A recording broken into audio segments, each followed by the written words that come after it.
Hi friends, అందరూ ఎలా ఉన్నారు? నేను నా 1 ఇయర్ బాబుకి నైట్ మిల్క్ బదులు రాగి జావ ఇస్తాను. మనకు ఇప్పుడు ప్యూర్ మిల్క్ దొరకదు, ఇంకా మిల్క్ డైజెస్ట్ అవ్వకపోతే కాన్స్టిపేషన్ కూడా వస్తుంది. సో మిల్క్ బదులు నేను రాగి జావ ఇస్తాను. రాగి జావ అయితే హెల్దీ కూడా. నేను రాగి జావకి రాగి పౌడర్ ఇంట్లోనే రాగులు స్ప్రౌట్స్ చేసి పౌడర్ చేసుకుంటాను. రాగి పౌడర్లోకి షుగర్ కానీ బెల్లం కానీ లేకుండా డ్రై ఫ్రూట్స్ పౌడర్ వేస్తాను. ఇప్పుడు రాగి పౌడర్ ఎలా చేయాలో చూద్దాం. రాగులు తీసుకొని బాగా క్లీన్ చేసుకొని 1 నైట్ అంతా లేకపోతే 12 అవర్స్ పాటు వాటర్లో సోక్ చేసుకొని పెట్టుకోవాలి. నెక్స్ట్ డే మార్నింగ్ సోక్ చేసిన రాగులు తీసుకొని మళ్ళీ ఒకసారి క్లీన్ చేసుకొని వాటర్ అంతా తీసేసి ఇలా స్ప్రౌట్స్ కోసం నేను ఈ బాక్స్లో వేస్తున్నాను. ఈ బాక్స్ స్ప్రౌట్స్ మేకరు అమెజాన్లో కానీ ఎక్కడైనా ఆన్లైన్లో దొరుకుతుంది. స్ప్రౌట్స్ మేకర్ లేకుంటే క్లీన్ క్లాత్లో అయినా టైట్గా కట్టి పెడితే నెక్స్ట్ డేకి స్ప్రౌట్స్ వస్తాయి. చూసారా 1 డేకి స్ప్రౌట్స్ ఎంత బాగా వచ్చాయో. ఈ మాత్రం స్ప్రౌట్స్ వస్తే చాలండి, పౌడర్కి సరిపోతుంది. ఇప్పుడు ఈ స్ప్రౌట్స్ని డ్రై చేసుకోవాలి. 2 అవర్స్ సన్ డ్రై అయినా చేయొచ్చు, లేదా హాఫ్ డే వరకు ఫ్యాన్ కింద డ్రై అయినా చేయొచ్చు.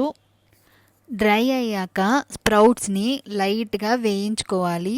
వేయించుకొని పౌడర్ కొట్టుకోవాలి. నేను ఇక్కడ మిక్సీ కొట్టిన రాగి పౌడర్ని జల్లెడ పడుతున్నాను. అది ఆప్షనల్ అండి, జల్లెడ పట్టుకోవచ్చు లేదా అలానే యూస్ చేసుకోవచ్చు.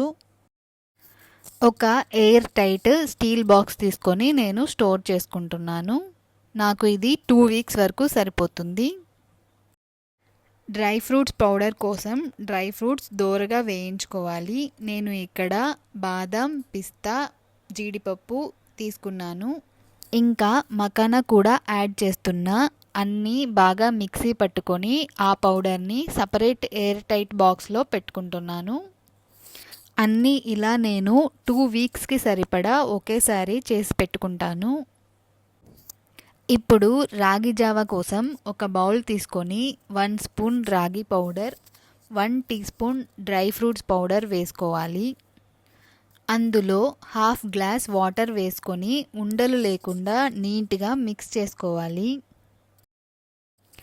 ఇలా చూపిస్తున్నట్టు ఉండలు లేకుండా నీట్గా మిక్స్ చేసుకొని ఇప్పుడు లో ఫ్లేమ్లో 5 మినిట్స్ పాటు బాయిల్ చేసుకోవాలి. హాట్ వాటర్లో పౌడర్ వేసి మిక్స్ చేస్తే 1 మినిట్లో అయిపోతుంది. కానీ నాకు అలా చేస్తే బాగా కుక్ అయిందో లేదో అని డౌటు. అందుకే నేను ఇలా ముందే వాటర్తో మిక్స్ చేసి 5 మినిట్స్ పాటు బాయిల్ చేస్తాను. 5 మినిట్స్ తర్వాత ఇలా థిక్గా అయిపోతుంది.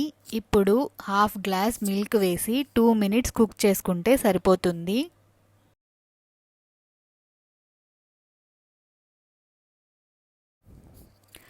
చూసారా, రాగి జావ బాగా కుక్ అయిపోయింది. అంతే, టేస్టీ అండ్ హెల్దీ రాగి జావ రెడీ. షుగర్స్ లేకుండా పిల్లలకి ఇలా హెల్దీ రాగి జావ ఇస్తే వాళ్ళు కూడా బాగా ఎంజాయ్ చేస్తూ తాగుతారు. ఈ వీడియో మీకు నచ్చితే లైక్ చేయండి, షేర్ చేయండి, ఇంకా కామెంట్ చేయండి. Thanks for watching. Bye bye.